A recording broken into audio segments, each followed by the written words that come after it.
Good morning and welcome to 5th Generation Hobby Shop. Welcome to another quick review. Magre-review tayo ngayon ng CO2 powered airgun pistol by Umarex. This is the HPP. Yan. HPP model. This is the original design of Umarex. Yan. Ang bala po nito ay steel ball. Now I'm using the copper coated 4.5mm steel ball. That's Bonitas po 4.5mm. meron tayo dito magnet end.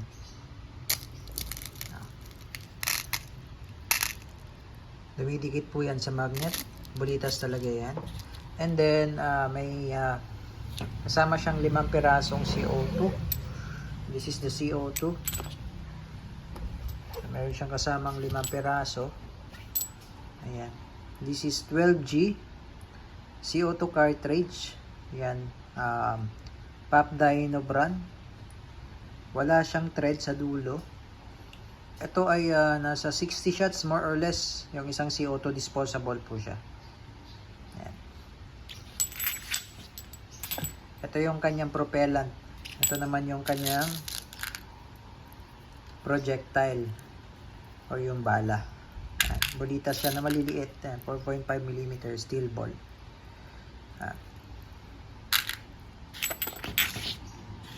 Ito yung kanyang box. Ayan. HPP. So, ang HPP po sa Umarex stands for High Powered Pistol. Ayan. Ito yung specs. CO2 powered 12G 3 joules. Metal yung slide. Metal din yung frame yan. Full metal siya. Blowback po siya. Tapos yung magazine niya ay 15 rounder capacity.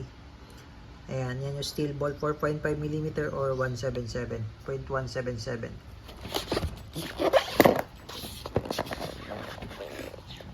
Ito yung specs niya sa likod. Ayan, 15 rounders. Yung sight niya, naka-fix front and rear. Trigger niya, double action only. Yung barrel naman niya ay smooth bore. Ayan.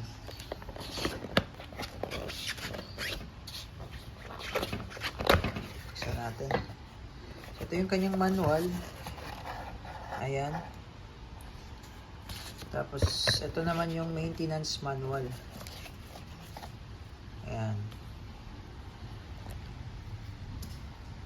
Ito yung unit. Ayan. Meron siya markings na Umarex UX dito sa grip. Ayan. HPP naman dito sa slide. Ayan. Yung sight niya naka-fix na po yan. Double action only.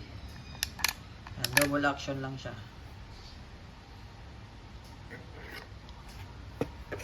Pwede mo siyang lagyan ng flashlight. Meron siyang Picatinny rail. Ito naman yung ito yung sa slide release. So naglalak po ito pag wala ng bala. Ayan. Ang safety niya, ito pala yung safety niya. Yan yung safety. Ito naman yung slide release. Ito yung manual safety. Yung katabi. Tapos yung magazine niya, ito yung magazine niya. Ito yung 15 rounder magazine. Ayan. So pag maglolodo kayo ng bala, isagad niya sa dulo yung spring, tapos dito po papasok yung bala sa may butas. Yeah, tapos yung lagayan loading ng CO2 dito sa magazine. Ayan. So lagyan natin ng bala at CO2.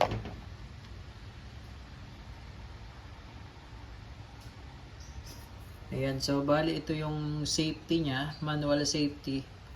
Yan, makikita nyo po ngayon naka-safe siya. Yan. Ngayon pag pinush mo siya forward, yan yung fire. Pag makikita nyo po yung red na yan, yung red na dot, fire po yan. Push backward mo para sa safe. Yan. Tapos ito, pag wala ng bala, naglalak siya. Yan. Kasi blowback siya. Yan, naglalak. Tapos andito yung pinaka lagayan ng CO2 loading. So ngayon maglalagay tayo ng CO2. So Meron siyang pasunod na oil, silicone oil. Papatakan nyo lang yung valve dyan sa ilalim. Ayun. Pinaka valve na yun, papatakan nyo po ng oil. Every time po na maglalagay kayo ng CO2, papatakan nyo po yun. Sasalang lang natin, load natin to.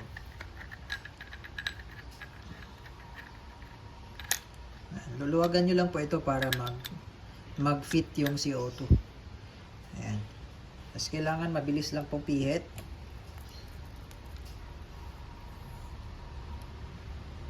Ayan. Tamang higpit lang po, no? Tapos ano lang natin, itago. Ayan. Testingin lang natin kung nabutas na ba yung CO2. So wala naman siyang magazine. So safe siya sa wala siyang magazine. Ang lakas. Ayan. So ito yung pinakatakip niya. Ayan. Lagay mo lang siya dyan. Ngayon yung ito yung sa CO2, sa pursing, makikita siya dyan pag walang magazine, no? Pero pag may magazine, ayan, nakatago siya. Pero may butas po siya dito sa ilalim, ano? Ayan. So pagka wala yung magazine, kita siya. Pero pag may magazine, ayan, nakatago. Ito magazine, plastic lang siya. Ayan. Ngayon, pag maglo-load kayo, sagad nyo lang yung spring sa dulo, lock. Tapos dito yan, load. Ano. Diyan. Pwede nyo siyang punuin hanggang 15 rounder. 15 rounds. Ayan. So, ayan. Muna ang lagay natin. Ayan. Okay, tapos salpak mo lang magazine. Yan. Ganyan lang. Ito yung mag-release. Ito. Ayan, mag-release. Ayan. Okay. So, shoutout pala natin si Sir Emil. May nag-request sa amin na testing daw sa plastic bottle. Kasi medyo mahirap daw tumagos yung steel ball sa plastic bottle. So, titestingin natin. Request ng viewer. Kasi sa lata, ito, tatestingin din natin sa lata. Ito, lata ng Jolly Mushroom. Makapal na lata to, pero tingnan natin kung tatagos ba yung bala dito. Ayan. So, wala pa yan tama. Subukan natin, pati yung plastic bottle. Kasi yung plastic bottle daw, mahirap daw tumagos doon yung bala ng air gun, ng steel ball. So, titingnan lang natin kung ano yung result. Okay, shoutout po pala kay Sir Norman. Siya yung nag-request. I-testing daw sa plastic bottle. So, meron tayo ditong plastic bottle ng Coke. Ayan. So, susubukan natin kung kaya bang tumagos ang bala dito sa plastic. Kasi sa mga napapanood nyo po, sa lata lang. So, dito daw, nasubukan niya daw dun sa air gun niya. Hindi daw tumagos sa plastic. Pero sa lata, tumatagos. Ang bala ng air gun niya, ibang brand yun eh. Bulitas din. So, tingnan natin kung gaano kalakas si HPP. Okay, so set up ko lang tong target. So, ayan po, yung ating target. Ang layo po natin sa target nasa 2 meters. Ayan, ito yung gamit natin, Umarex HPP. Okay, again, shout out kay Sir Emil. So, susubukan natin siya sa lata ng Jolly Mushroom at sa plastic bottle. Okay, so unahin natin yung plastic bottle. So, kasa lang natin. Ayan, malambot lang siyang ikasa. Okay, sa plastic bottle po. Firing.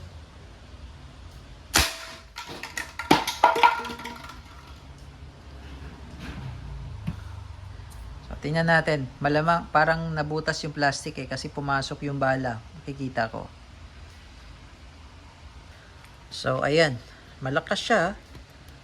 Oh. Ito yung entry. Tapos, hindi siya, muntikan na siyang tumagos. Ayan, oh, meron siyang dents eh. Yan. Pero hindi tumagos dahil yung bala, ayun oh, yung bala sa loob. Ano. Yan. Pero pumasok siya. Oh. Ayan. Sa mga airsoft pistol, yung mga plastic yung bala, hindi talaga siya kayang, etong plastic na to, hindi kayang tagusin to. Kumbaga, hindi kahit pagpasok lang dito, hindi, nagbabounce lang yung plastic eh. Yan. Pero ito, oh, yan oh, pumasok yung bala sa loob. So, malakas. Malakas siya. Ngayon, subukan natin sa sa lata ng Jolly Mushroom. Okay? Malakas. Firing. Yan. Kasi makapal yung na yan, lata na yan eh. Tingnan natin.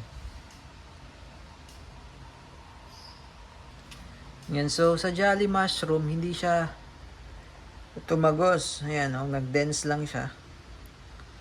Hindi siya tumagos kasi makapal kasi itong lata na to. Compare sa mga lata ng sardinas. Ayan, mas makapal po kasi ito. Ayan, so hindi siya tumagos. Oh, nag-dense lang. Pero sa lata ng sardinas kasi meron kaming previous video nito. Tinesting namin sa lata ng 555 ata. Yun yung Omega Sardines. Tumatagos talaga siya. Ito makapal eh. Makapal yung lata. Pero yung sa plastic bottle,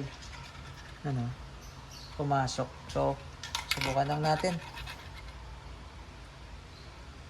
Okay, so kapag mga hard target yung ating target ngayon, kung gagamit kayo ng hard target, make sure lang meron kayong iPro kasi bumabanda yung bala. Nagre-ricochet siya eh. Firing.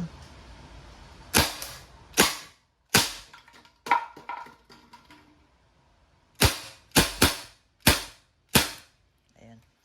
So, naglalak na siya. Pag wala ng bala, naglalak. Release mo lang magazine, tapos attack release lang. Ngayon, wag nyo siyang iputok. Kasi pag ipinutok nyo, makukonsume yung CO2. Kasi yung CO2 niya nandito. Hindi katulad ng ibang unit na nasa magazine. Pag nirelease mo yung magazine, wala na yung CO2, wala rin yung bala. Ito kasi nandito yung CO2. So, ang gawin nyo, lagay nyo na lang sa safety. Ayan, siya makakalapit.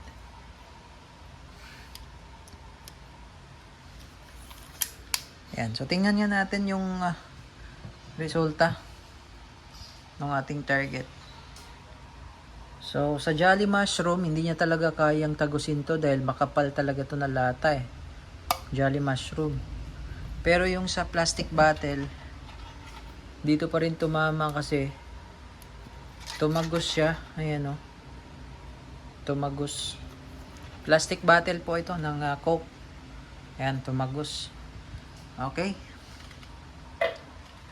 So, yun lamang po ang ating dito lang po nagtatapos yung ating review. This is the Umarex HPP CO2 powered airgun pistol. Yan, gas blowback po ito. Compact lang siya, compact. Okay, yun naman po. Thank you and have a nice day.